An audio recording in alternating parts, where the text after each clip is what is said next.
Hello everyone, मैं Imran NISM trainer.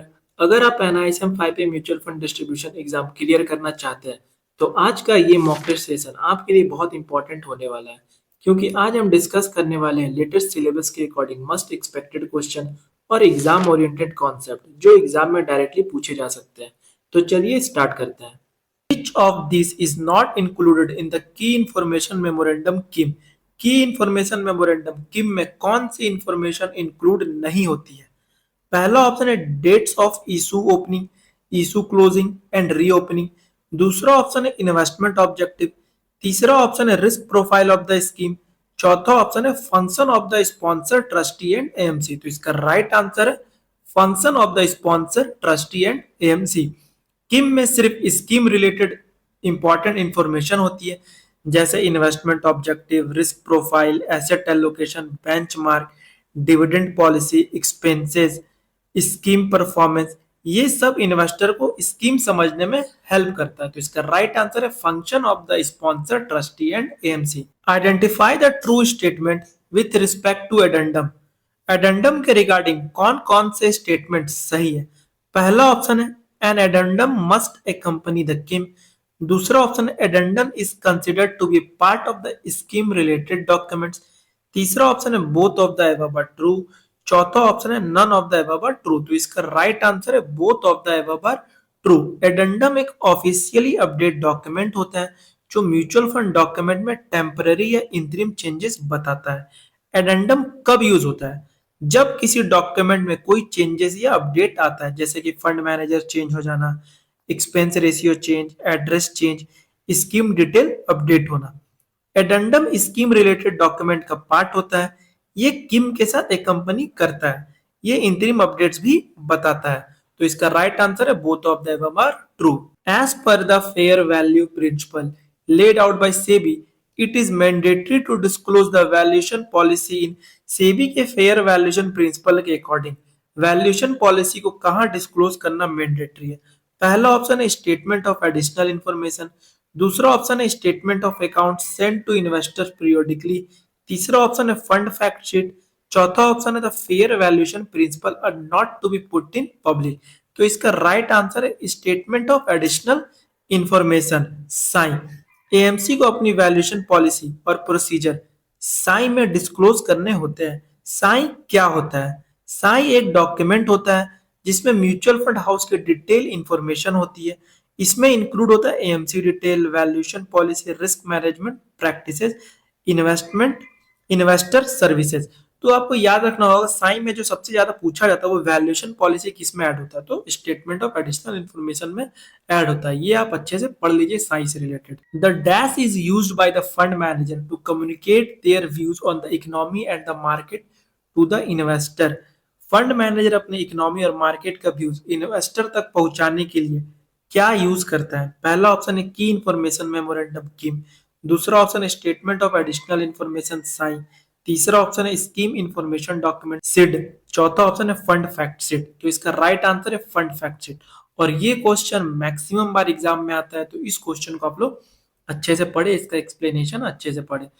Fund fact sheet एक monthly report document होता है जो एएमसी पब्लिश करता है। ये भी एग्जाम में आता है कि फंड फैक्ट शीट कब पब्लिश होता है, क्या ये मैंडेटरी डॉक्यूमेंट है? तो ये मैंडेटरी डॉक्यूमेंट नहीं है और ये पब्लिश मंथली बेसिस पे होता है। फंड फैक्ट शीट में क्या क्या होता है? फंड का ऑब्जेक्टिव, पोर्टफोलियो होल्डिंग, कौन कौन से स्टॉक या बॉन्ड्स में है, fund performance, asset allocation, risk measures, fund manager commentary.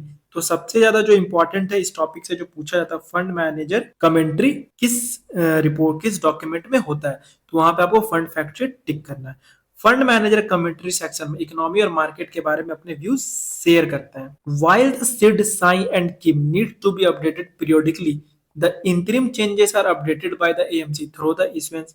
Sid SAI और किम को टाइम टू टाइम अपडेट किया जाता है। इंटरिम चेंजेस को एएमसी क्या इशू करके अपडेट करती है? पहला ऑप्शन है फैक्ट शीट यानी कि फंड फैक्ट शीट। दूसरा ऑप्शन है डायरेक्टर्स रिपोर्ट। तीसरा ऑप्शन है ऑडिटर्स रिपोर्ट। चौथा ऑप्शन है एडेंडम। तो इसका राइट आंसर है एडेंडम। कोई भी इंटरिम चेंजेस होता है तो वो एडेंडम के थ्रू आता है। म्यूचुअल फंड स्कीम का मेन डॉक्यूमेंट होता है सिड यानी कि scheme information document. SAI statement of additional information, KIM key information memorandum, ये फुल फॉर्म भी आप लोग याद रखिए, ये भी एग्जाम में आ जाता है। ये document time to time update होते हैं, लेकिन अगर बीच में कोई चेंजेस हो जाए, जैसे इंटरिम चेंजेस, तो एएमसी एडेंडम इशू करती है। एडेंडम क्या होता है? एक सप्लीमेंट्री अपडेट डॉक्यूमेंट होता है जो एग्जिस्टिंग डॉक्यूमेंट में टेम्पररी या इंटरिम चेंजेस बताता है। जैसे कि क्या क्या टाइप का चेंजेस हो गया? एक्सपेंस रेशियो चेंज हो जाना, fund manager change, address change, load structure change. ये एडेंडम डॉक्यूमेंट सिड और साई के साथ अटैच या सर्कुलेट किया जाता है। Identify the correct statement with respect to a fund fact sheet. Fund fact sheet के बारे में कौन सा स्टेटमेंट सही है? पहला option, a fund fact sheet has to be published only at the time of a new fund offer. दूसरा option, as per SEBI regulation a fund fact sheet has to be published on a monthly basis by the AMC. तीसरा option है, fund fact sheet is published by AMC on a voluntary basis. चौथा option है, all mutual fund distributor have to mandatory read the fund fact sheet before recommending a scheme to their investor. तो इसका right answer है, a fund fact sheet is published by AMC on a voluntary basis. ये mandatory basis पे नहीं होता, voluntary basis पे होता है, तो ये आप लोगों को याद रखना होगा। सेबी ने फैक्ट शीट पब्लिश करना मैंडेटरी नहीं किया है, इसलिए एएमसी वॉलंटरी बेसिस पर फैक्ट शीट पब्लिश करती है। लेकिन प्रैक्टिकली ऑलमोस्ट सब AMC monthly fact sheet publish करती है, क्योंकि इन्वेस्टर को इंफॉर्मेशन देनी होती है। सिड एक मैंडेटरी डॉक्यूमेंट है, किम और साई भी मैंडेटरी डॉक्यूमेंट है, बट फैक्ट शीट एक वॉलेंट्री डॉक्यूमेंट है। An addendum has to be issued for a changes in. Addendum किस डॉक्यूमेंट में चेंज होने पर इशू किया जाता है? पहला ऑप्शन है फंड फैक्ट शीट, दूसरा ऑप्शन है half yearly result of the mutual fund, तीसरा ऑप्शन है स्कीम इंफॉर्मेशन डॉक्यूमेंट, चौथा ऑप्शन है स्टेटमेंट ऑफ एडिशनल इंफॉर्मेशन। तो इसका राइट आंसर है स्कीम इंफॉर्मेशन डॉक्यूमेंट, सिड। अगर सिड में कोई चेंजेस होता है तो एएमसी को एडेंडम इशू करना पड़ता है, एएमसी वेबसाइट पर पब्लिश करना पड़ता है। तो इसका right answer scheme information document, SID. Which of this information is not contained in the scheme information document?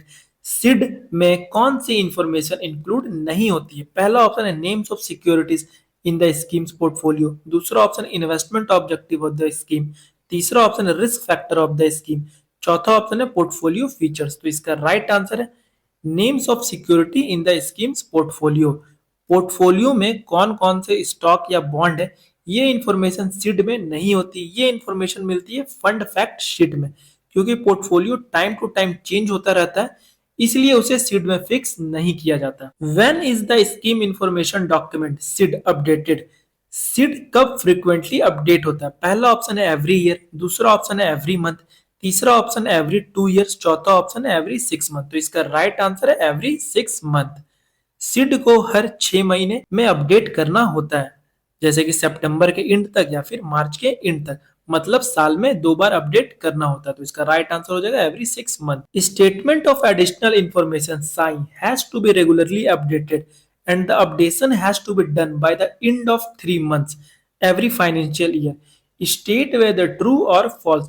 क्या साई को हर साल अपडेट करना होता है, और क्या यह अपडेट फाइनेंशियली ईयर के 3 मंथ्स के अंदर करना होता है? पहला ऑप्शन है ट्रू, दूसरा ऑप्शन है फॉल्स। तो इसका राइट आंसर है ट्रू।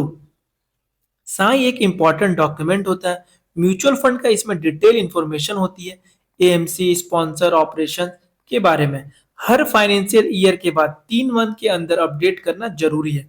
अगर कोई मेजर चेंजेस या मटेरियल चेंजेस होता है तो तुरंत अपडेट करना पड़ता है। अपडेट कहां पर होता है? म्यूचुअल फंड की वेबसाइट पर, मतलब कि एएमसी की वेबसाइट पर, या फिर एमफी की वेबसाइट पर अपलोड किया जाता है। The valuation policy of a mutual fund is mention in which document? Mutual fund की वैल्यूएशन पॉलिसी किस डॉक्यूमेंट में लिखी होती है? पहला ऑप्शन है फंड फैक्ट शीट, दूसरा ऑप्शन है statement of additional information Sai, तीसरा ऑप्शन है annual accounts of the AMC, चौथा ऑप्शन है एडेंडम। तो इसका राइट आंसर है statement of additional information Sai. Sai एक डिटेल डॉक्यूमेंट होता है, इसमें ऑपरेशनल डिटेल्स होती है, इसलिए वैल्यूएशन पॉलिसी यही मेंशन होता है। बाकी ऑप्शन क्यों गलत है? फैक्ट शीट में क्या हो गया? सिर्फ समरी होता है, एनुअल अकाउंट में फाइनेंशियल डेटा होता है, एडेंडम में चेंजेस इंटरिम चेंजेस अपडेट के लिए होता है। तो इसलिए इसका राइट आंसर है स्टेटमेंट ऑफ एडिशनल इंफॉर्मेशन में ही वैल्यूएशन रूल्स एंड पॉलिसी होता है। If an investor wants to get updated monthly performance and portfolio data on mutual funds, which of the following document should he read? अगर investor को हर महीने updated performance और portfolio data चाहिए तो कौन सा डॉक्यूमेंट रीड करना चाहिए? पहला ऑप्शन है स्कीम इंफॉर्मेशन डॉक्यूमेंट, दूसरा ऑप्शन है फंड फैक्ट शीट, तीसरा ऑप्शन है की इंफॉर्मेशन मेमोरेंडम, चौथा ऑप्शन है स्टेटमेंट ऑफ एडिशनल इंफॉर्मेशन। तो इसका राइट आंसर है fund fact sheet. Fund fact sheet एक इंपॉर्टेंट डॉक्यूमेंट होता है जो म्यूचुअल फंड स्कीम की अपडेटेड इंफॉर्मेशन देता है और ये जनरली हर फंड हाउस द्वारा मंथली बेसिस पर पब्लिश किया जाता है। फंड फैक्ट शीट कोई स्टैच्यूटरी रिक्वायरमेंट नहीं होती है, यानी ये लॉ के अकॉर्डिंग कंपलसरी नहीं है, लेकिन इन्वेस्टर को इंफॉर्मेशन देने के लिए रेगुलर शेयर की जाती है। तो इसका राइट आंसर है fund fact sheet. The key information memorandum KIM is an average version of which of this document?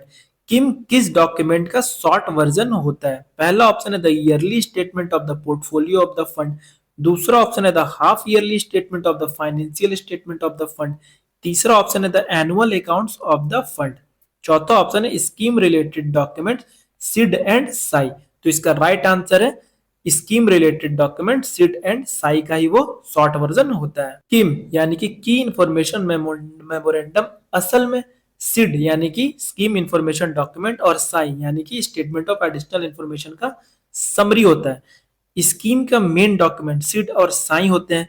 किम में इन दोनों डॉक्यूमेंट्स के इंपॉर्टेंट पॉइंट्स दिए होते हैं जो इन्वेस्टर के लिए जरूरी होते हैं ताकि वो डिसाइड कर सके कि ये इन्वेस्टमेंट उसकी नीड्स के लिए सुटेबल है या नहीं। तो इसका राइट आंसर है scheme related document SID and SAI. Dash is are included in the key information memorandum KIM. KIM में क्या क्या इंक्लूड होता है? पहला ऑप्शन है name of the fund manager and trustee, दूसरा ऑप्शन है परफॉर्मेंस ऑफ स्कीम, तीसरा ऑप्शन एसेट एलोकेशन प्लान, चौथा ऑप्शन है ऑल ऑफ द एबव। तो इसका राइट आंसर है all of the above. KIM असल में सिड और साई का शॉर्ट समरी होता है। किम में क्या क्या होता है? AMC, mutual fund trustee, fund manager और स्कीम के नाम, इशू डेट होता है, कब ओपनिंग हुआ, क्लोजिंग हुआ, रीओपनिंग हुआ, इन्वेस्टमेंट ऑब्जेक्टिव होता है, asset allocation pattern, risk profile, plan और option, benchmark index, dividend policy, performance होता है कि फंड 1 साल में, 3 साल, 5 साल, 10 साल में क्या परफॉर्म किया, एक्सपेंस होता है उसका, इन्वेस्टर ग्रीवियंस रिडक्शन डिटेल्स होता है। ये सारे चीज किम में होते हैं। Where is the performance data for all scheme across the mutual fund industry available? पूरे म्यूचुअल फंड इंडस्ट्री के सभी स्कीम का परफॉर्मेंस डेटा एक ही जगह कहाँ अवेलेबल होता है?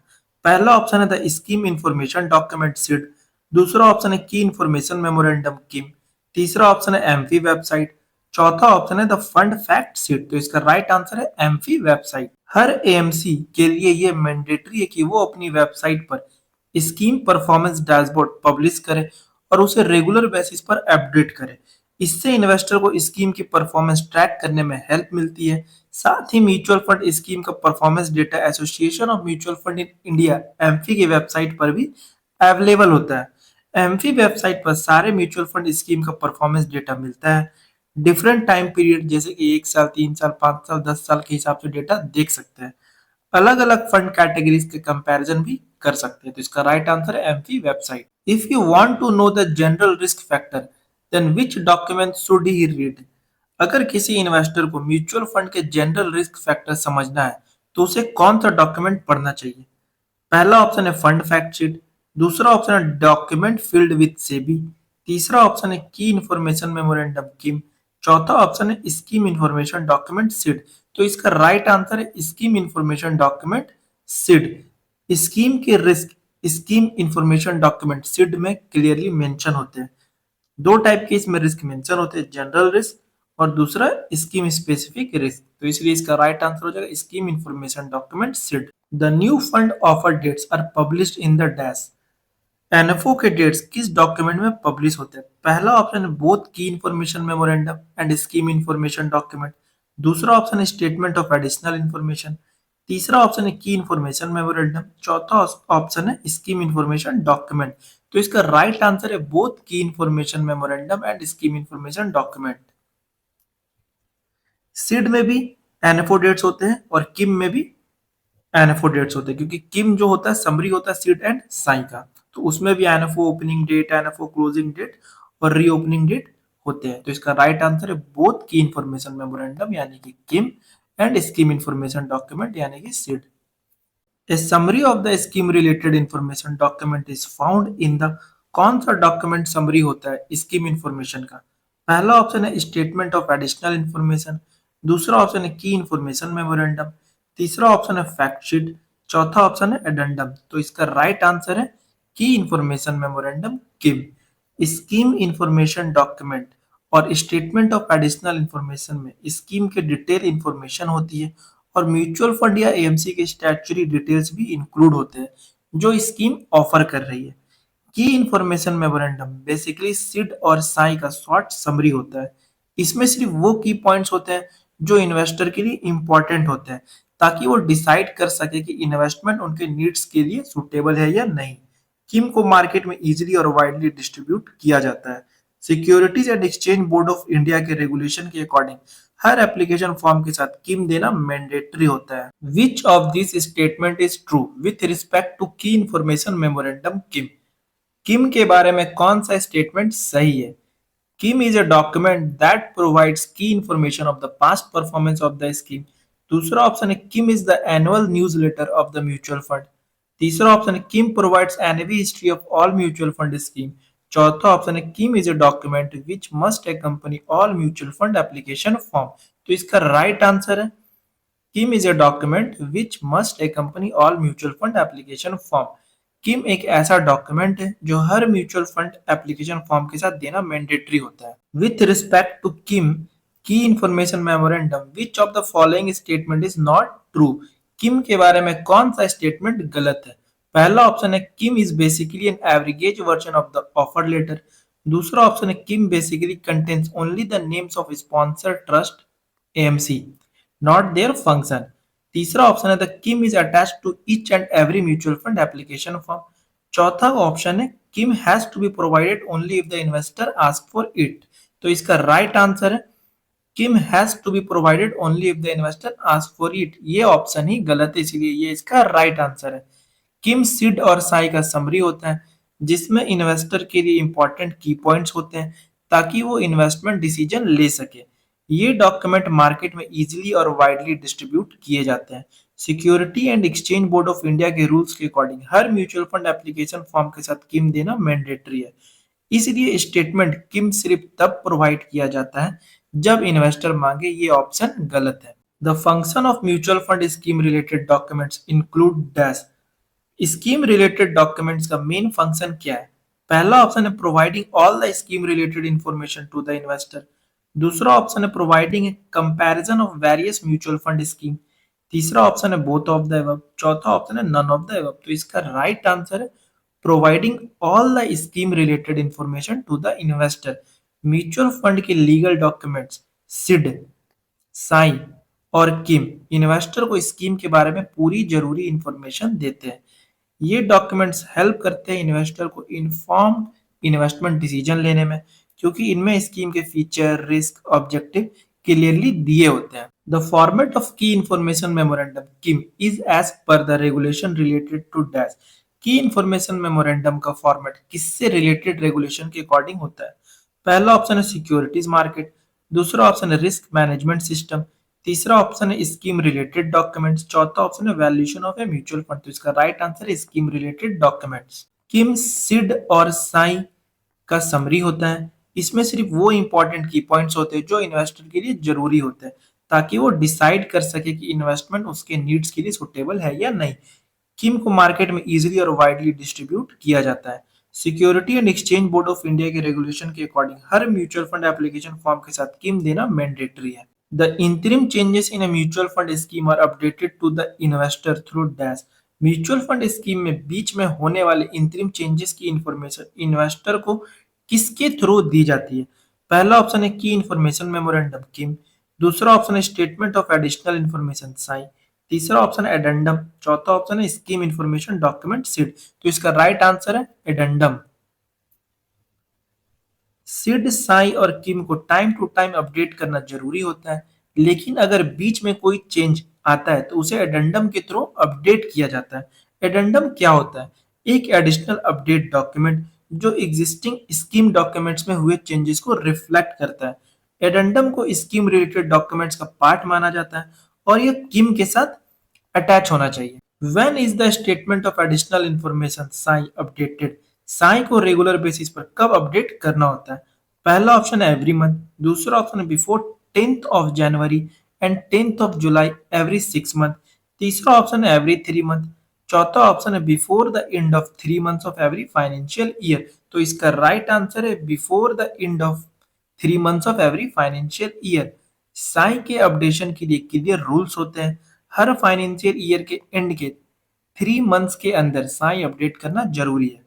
इंपॉर्टेंट चेंज होने पर इन्हें ऑनगोइंग बेसिस पर तुरंत अपडेट करना होता है और इन अपडेट्स को म्यूचुअल फंड की वेबसाइट और association of mutual fund in India AMFI की वेबसाइट पर अपलोड करना मैंडेटरी है। Where are the standard risk factor of a mutual fund scheme disclose? Mutual fund के जो स्टैंडर्ड रिस्क फैक्टर होते हैं वो किस डॉक्यूमेंट में मेंशन होते हैं? पहला ऑप्शन है फंड फैक्ट शीट, दूसरा ऑप्शन है एडेंडम, तीसरा ऑप्शन है statement of additional information SAI, चौथा ऑप्शन है स्कीम इंफॉर्मेशन डॉक्यूमेंट सिड। तो इसका राइट आंसर है scheme information document SID. SID में दो ब्रॉड कैटेगरीज के रिस्क हाईलाइट्स किए जाते हैं, स्टैंडर्ड रिस्क फैक्टर और specific risk factor. Standard risk factor वो रिस्क होते हैं जो हर म्यूचुअल फंड इन्वेस्टमेंट में कॉमन होते हैं। स्पेसिफिक रिस्क फैक्टर वो रिस्क होते हैं जो किसी पर्टिकुलर एसेट कैटेगरी से रिलेटेड होते हैं। The synopsis of the scheme related information document is founded in the scheme के डॉक्यूमेंट का समरी कहाँ मिलता है? पहला ऑप्शन है statement of additional information SAI, दूसरा ऑप्शन है आर्टिकल ऑफ एसोसिएशन, तीसरा ऑप्शन है ट्रस्ट डीड, चौथा ऑप्शन है की इंफॉर्मेशन मेमोरेंडम किम। तो इसका राइट आंसर है की इंफॉर्मेशन मेमोरेंडम किम। की इंफॉर्मेशन मेमोरेंडम असल में सीड और साई का समरी होता है।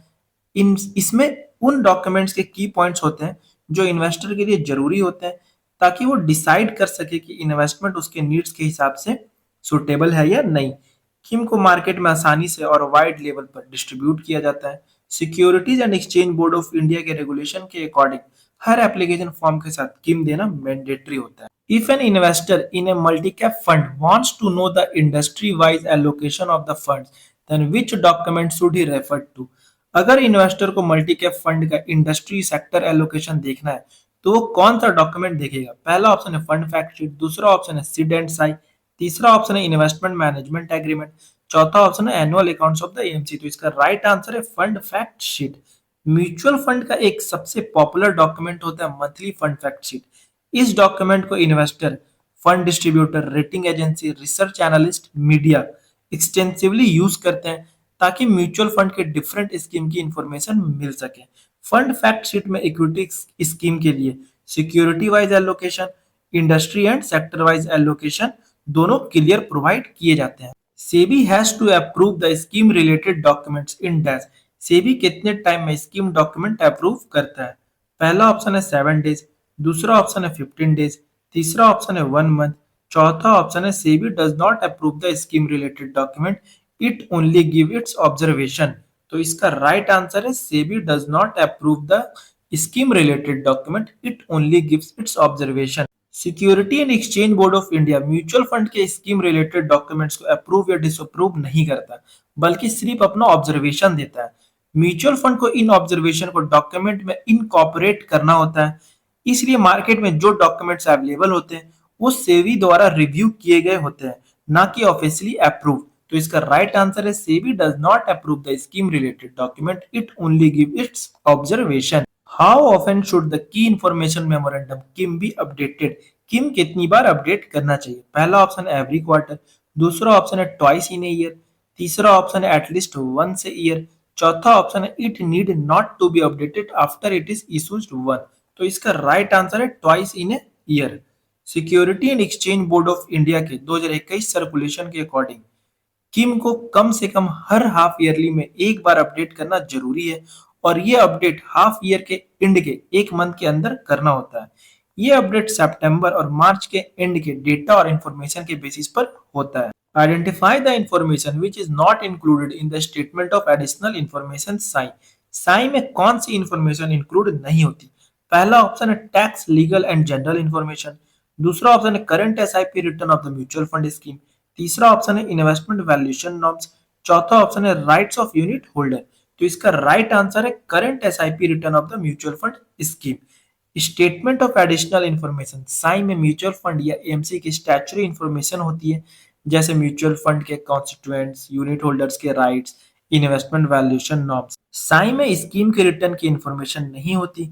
स्कीम के रिटर्न्स और परफॉर्मेंस रिलेटेड डिटेल्स आपको म्यूचुअल फंड फैक्ट शीट में मिलती है। Return from A fund is 9% and the risk free rate is 5%।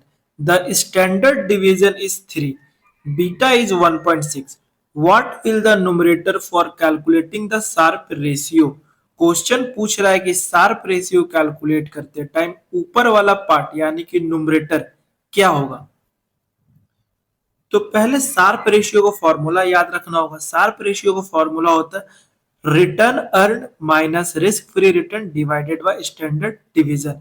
तो यहाँ पे रिटर्न अर्न है 9 और 9 को माइनस करेंगे 5 से और डिवाइड करेंगे 3 से। तो ऊपर वाला पूछ रहा तो आ जाएगा 4/3 और यहाँ पे पूछ क्या रहा है, यहाँ पे पूछ रहा न्यूमरेटर, तो न्यूमरेटर हो जाएगा 4, तो इसलिए इसका आंसर हो जाएगा 4। A mutual fund has the policy of imposing an exit load of 2% for reduction up to 1 year and 1% for reduction beyond 1 year. If an investor redeem 2000 unit at an NAV of rupees 40 at the end of 6 months from the date of investment, what will be reduction amount receivable by the investor? यहाँ पे एक साल से पहले redeem करने पे 2% exit load लग रहा है और एक साल के बाद रिडीम करने पर 1%। बट यहाँ क्वेश्चन पूछ रहा है कि 2000 यूनिट को रिडीम किया गया 40 रुपीज पे 6 मंथ में, तो यानी कि 2% एग्जिट लोड लगेगा। तो इसका कैलकुलेशन ये होगा कि यूनिट्स को इनटू कर देंगे एनएवी से तो अमाउंट पता चल जाएगा। अब ये 80,000 अमाउंट पे यूनिट 2000 यूनिट को 40 से इंटू कर दिए यूनिट्स को एनएवी से, तो 80,000 अमाउंट निकल गया। अब उस पर लग रहा है 2% एग्जिट लोड, तो 80,000 का 2% निकल के आ जाएगा 1600 रुपीज। अब इसको 80,000 से माइनस कर देंगे तो टोटल विड्रॉवल अमाउंट जो हो गया वो 78,400 आंसर हो गया। Mr Suresh invest rupees 30,000 in an equity fund. The face value of this scheme is rupees 10 and NAV is rupees 12। The exit load is 2%। How many units will be allotted to Mr Suresh? तो यहाँ 30,000 invest किया जा रहा है, NAV है 12, तो उसको divide कर देंगे तो हमारा यूनिट निकल के आ जाएगा। 30,000 अमाउंट को डिवाइड कर दिए एनएवी से तो 2,500 यूनिट इसका आंसर हो जाएगा। Miss Priya redeem 2000 unit at an NAV of rupees 13। If the exit load is 1%, what is the reduction value of the investment? 2000 units को वो इन्वेस्ट कर रही है एनएवी 13 रुपीज के एनएवी पे, एग्जिट लोड लग रहा है 1%, तो रिडक्शन वैल्यू क्या होगा? तो यूनिट को इंटू कर देंगे एनएवी से तो 26,000 हमारा अमाउंट निकल के आया। अब उस पे लग रहा है 1% का एग्जिट लोड, तो 26,000 का जब 1% करेंगे तो 260 रुपया। अब 26,000 को 260 से माइनस कर देंगे तो उतना ही यूनिट हमें रिडीम हुआ, यानी 25,740 इसका आंसर हो जाएगा। Calculate the NAV for the following information.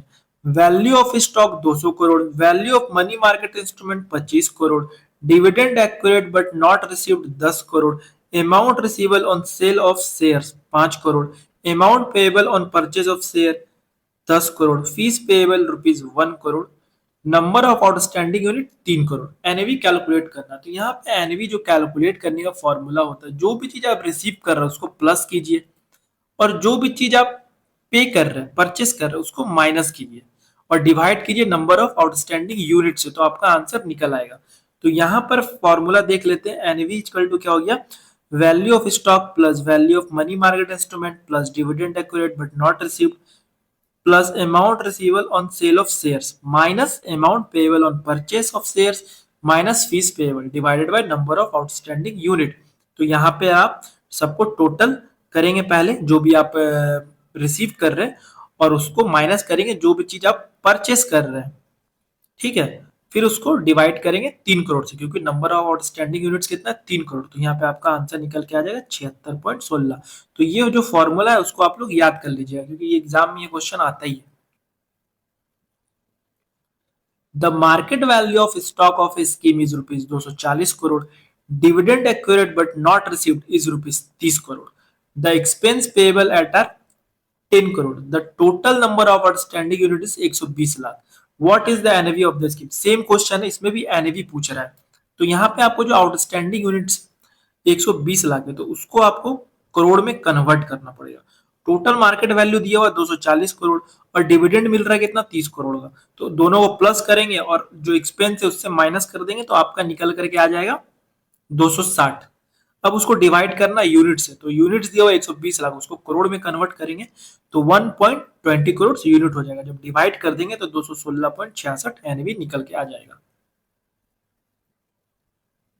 Miss Shweta purchase through a distributor 5000 units of a mutual fund scheme at a NAV of ₹30। The current NAV of the scheme is ₹28। What will the trail commission for today if the trail commission rate is 1% per annum. तो इस question में trail commission पूछा जा रहा है और trail commission हमेशा जो होता है वो करंट एनवी पे निकाला जाता है। तो जो यूनिट्स है 5000 उसको इंटू कर देंगे एनवी से, तो हमारा अमाउंट निकल के आ गया। अब जब अमाउंट निकल के आ गया तो ट्रेल कमीशन का फॉर्मूला क्या होता है, करंट वैल्यू, जो कि हम यूनिट्स को एनवी से इंटू किए तो हमारा करंट वैल्यू निकल के आ गया 1,40,000, उसको मल्टीप्लाई करते ट्रेल कमीशन, ट्रेल कमीशन हमारा 1% और डिवाइडेड बाय 365, तो आंसर निकल के आ जाएगा ₹3.83। तो ये हमारा आंसर है ₹3.83। The return from A fund is ₹9%, standard division is 0.75% and the beta is 1.4। The risk free rate of return is 7%। What is the denominator in the calculation of the Sharpe ratio. पहले वाला question में numerator पूछा था ऊपर वाला, इस बार question में पूछ रहा डिनोमिनेटर नीचे वाला। तो हमें पहले फॉर्मूला याद रखना कि शार्प रेशियो का फॉर्मूला क्या होता है। फॉर्मूला होता है return earn minus risk free return divided by standard division. Question में खुद दे दिया है स्टैंडर्ड डिवीजन, तो जब नीचे वाला दे दिया आपका 0.75 तो वही आपका आंसर हो जाएगा 0.75, क्योंकि इसमें डिनोमिनेटर पूछ रहा है, तो जो डिनोमिनेटर होता है वो नीचे वाला होता है। तो इसका राइट आंसर क्या हो जाएगा 0.75। The market value of a mutual fund scheme's portfolio is ₹15 crore. Its current liability are ₹2 crore. The unit capital is ₹10 crore. Face value is ₹10 per unit. Calculate the N V. तो इसमें एनवी का फॉर्मूला क्या हो जाता है, जो भी आप रिसीव कर रहे हो उसको प्लस करना है और जो भी आपका लाइबिलिटीज है उसको माइनस करना है। मतलब एसेट्स जो होगी आपका टोटल एसेट्स, उसमें से टोटल लाइबिलिटीज को माइनस करेंगे तो टोटल एसेट्स हमारा 15 करोड़ और जो टोटल लाइबिलिटीज है 2 करोड़, तो टोटल निकल के आ गया 13 करोड़। अब इसमें हमें यूनिट से डिवाइड करना, बट यहाँ यूनिट डायरेक्ट दिया हुआ नहीं है, यूनिट की जगह में क्या दिया हुआ है, यूनिट कैपिटल और फेस वैल्यू। तो यूनिट कैपिटल हमारा है 10 करोड़ और फेस वैल्यू है ₹10, तो उसको जब डिवाइड कर देंगे तो 1 करोड़ हमारा आउटस्टैंडिंग यूनिट आएगा। आउटस्टैंडिंग यूनिट का फॉर्मूला है unit capital divided by face value. तो यहाँ जब डिवाइड किए 10 करोड़ को ₹10 से तो 1 करोड़ आउटस्टैंडिंग यूनिट आ गया। तो 13 करोड़ में से 1 करोड़ को डिवाइड कर देंगे तो हमारा एनवी निकल के आ जाएगा ₹13। एक company has a earning per share of ₹5 and price to earning ratio of 30। what will be the market price of the share of this company। तो यहाँ पे जो market price of the share आपको निकालना है, तो मार्केट प्राइस का जो फॉर्मूला होता है price to earning into earning per share, ये दोनों को जब आप मल्टीप्लाई करेंगे तो आपका मार्केट प्राइस निकल के आ जाएगा। तो प्राइस टू अर्निंग है 30 और अर्निंग पर शेयर है 5, तो दोनों को इंटू किए तो 150, तो हमारा करेक्ट आंसर निकल के आ गया 150। ये सब फॉर्मूला है जो फॉर्मूला आपको याद करना है। Mohit need ₹2 lakh in 5 years। The interest rate is 7%। The amount required today to be invested can be calculated by using the formula। तो आपको फॉर्मूला पता होना चाहिए कि फ्यूचर वैल्यू का फॉर्मूला क्या होता है, प्रेजेंट वैल्यू का फॉर्मूला क्या होता है। तो ये क्वेश्चन पूरा फॉर्मूला पे ही बेस है। तो यहाँ पे फ्यूचर वैल्यू का फॉर्मूला यही है, present value multiply by 1 plus R का पावर एन। एन यहाँ पर ईयर है, नंबर ऑफ ईयर, पर यहाँ पे पूछा जा रहा है आपका प्रेजेंट वैल्यू। फ्यूचर वैल्यू दिया हुआ तो फ्यूचर वैल्यू 2 लाख हो गया, 1 प्लस 0.07 का पावर नंबर ऑफ ईयर्स, तो ये आपका राइट आंसर हो जाएगा। The risk free return of a scheme is 7%। The beta is 1.6 and the actual return earn is 9%। What is the Treynor ratio of the scheme. तो यहाँ पे ट्रायनर ratio पूछा जा रहा है, तो आपको ट्रायनर रेशियो का फॉर्मूला याद रखना होगा कि return earn minus risk free return divided by beta. तो यहाँ पे रिटर्न अर्न है 9%, रिस्क फ्री रिटर्न है 7%, दोनों को माइनस कर देंगे तो निकल के आ जाएगा 2 और डिवाइडेड बाय कर देंगे बीटा 1.6%, तो आंसर निकल के आ जाएगा 1.25। Miss Neeta needs rupees 5 lakh in 3 years from now, the interest rate is 6%, by which formula can we calculate the amount which is required to be invested today to achieve the goal। यहाँ भी future value और present value वाला formula लगेगा, उस formula से ये answer निकल के आ जाएगा। यहाँ पे प्रेजेंट वैल्यू पूछा जा रहा है, तो प्रेजेंट वैल्यू का फॉर्मूला क्या है, future value divided by 1 plus R का पावर एन। ये फॉर्मूला लगा के आप यहाँ पे आंसर निकाल सकते हैं। Miss Suresh invest rupees 2 lakh in a mutual fund with a face value of ₹10 and NAV of ₹50। How many units will be allotted. तो यहाँ यूनिट्स पूछा जा रहा है, तो यूनिट्स निकालने का फॉर्मूला क्या होता है, जो इन्वेस्टेड अमाउंट को डिवाइड कर देते हैं एनएवी से, तो यूनिट्स हमारा निकल के आ जाता है। तो 2 लाख को यहाँ पे डिवाइड कर देंगे 50 से, तो यूनिट्स हमारा 4000 यूनिट्स निकल के आ जाए। Miss Janvi invest rupees 2 lakh in an equity fund, the face value of this scheme is ₹10 and the NAV is ₹40, the exit load is 1%। How many units will be allotted to Miss Janvi. यहाँ भी units पूछा जा रहा, तो units का formula क्या होता है, अमाउंट डिवाइडेड बाय एनएवी। तो यहाँ पे 2 लाख अमाउंट है, इन्वेस्टेड अमाउंट, और एनएवी है 40 रुपए, तो दोनों को डिवाइड कर देंगे तो यहाँ 5000 यूनिट निकल के आ जाएगा, हमारा आंसर हो जाएगा 5000। Mister x has invested rupees 2 lakh in A 370 day FMP and on maturity he receive rupees 2,15,832 rupees. What is the capital gain of this transaction. तो इन्वेस्टेड अमाउंट 2 लाख है और जो हमें पैसा रिटर्न मिला वो 2,15,832 है, दोनों को माइनस कर देंगे तो हमारा कैपिटल गेन निकल के आ जाएगा। तो यहाँ पे 15,832 हमारा आंसर हो जाएगा। Calculate the Treynor ratio from the following data. Return from a mutual fund scheme is 7.5%, the beta is 0.62, the risk free rate of return is 6%। तो ट्रायनर रेशियो का फॉर्मूला क्या होता है, रिटर्न अर्न जो कि 7.5 है, फिर माइनस करेंगे रिस्क फ्री रिटर्न से जो कि 6 है और डिवाइड कर देंगे बीटा से, तो यहाँ पे आंसर हमारा 2.42 निकल के आ जाएगा। Calculate the average holding period if the portfolio turnover ratio is 50%। तो एवरेज होल्डिंग पीरियड का फॉर्मूला होता है 1 divide by portfolio turnover ratio. तो 1 को डिवाइड कर देंगे 50%, तो हमारा आंसर 2 निकल के आ जाएगा, यानी कि 2 years इसका आंसर है। What is the NAV if the value of stock in a mutual fund scheme is rupees 100 crore, value of bond is rupees 10 crore, value of money market instrument is rupees 25 crore, dividend accrued but not received is 3 crore and fees payable is rupees 5 crore, the number of outstanding unit is 75 lakh. तो ये हम लोग देख चुके हैं कि NAV का formula होता है कि जो भी चीज हम लोग को मिल रहा है उसको करेंगे प्लस, और जो भी चीज हमें पे करना पड़ रहा है, परचेस करना पड़ रहा है, फीस पे करना पड़ रहा है, उसको कर देंगे उससे माइनस और डिवाइड कर देंगे नंबर ऑफ आउटस्टैंडिंग यूनिट से। तो यहाँ पर 177.33 रुपीज एनएवी निकल के आ जाए। Mutual fund scheme gives a return of 10% and the beta of that scheme is 0.5, the risk free return is 7.5%। What is the Treynor ratio of this scheme. Again फिर से ट्रायनर रेशियो का formula लगाएंगे और हमारा आंसर निकल के आ जाएगा। तो रिटर्न को, दोनों रिटर्न को माइनस करेंगे, पहले return earn on the scheme से माइनस करेंगे रिस्क फ्री रिटर्न को, तो आ जाएगा हमारा 2.5। अब उसको डिवाइड कर देंगे 0.5 से, यानी कि बीटा ऑफ द स्कीम से, तो हमारा आंसर निकल के आ जाएगा 5। तो 5 हमारा आंसर हो जाएगा। ट्रायनर रेशियो कितना हो जाएगा 5%। An investor purchased through a distributor 5,000 units of a mutual fund scheme at an NAV of ₹25. The current NAV of the scheme is ₹43. What will be the trial commission for today if the trial commission rate is 1%? तो trial commission का हम लोग क्या formula देखे थे कि current value पहले निकालना पड़ता है, फिर उसको जो ट्रायल कमीशन हमें दिया हुआ है उससे मल्टीप्लाई करके डिवाइड बाय 365 कर देंगे। तो करंट वैल्यू कैसे निकलेगा, जो यूनिट्स दिया हुआ है 5,000 यूनिट्स को इंटू कर देंगे एनएवी से, तो हमारा करंट वैल्यू निकल के आ जाएगा 2,15,000। अब 2,15,000 को जो हमारा कमीशन रेट है 1% और डिवाइड बाय 365 करेंगे तो हमारा आंसर निकल के आ जाएगा ₹5.8904। The NAV of an equity fund is ₹76.45 and the face value is ₹10. An investor invests ₹30,000.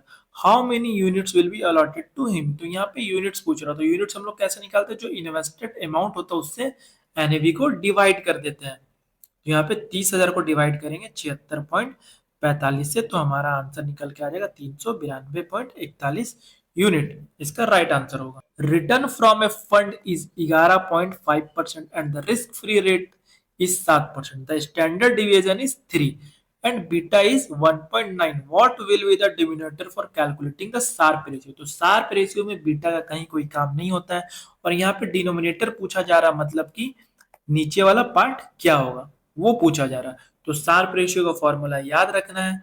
Sharpe ratio का फॉर्मूला क्या होता है? Return earn minus risk free return divided by standard division. Question में स्टैंडर्ड डिवीजन 3 दिया हुआ है और standard division नीचे आ जाएगा, तो इसका आंसर हो जाएगा 3।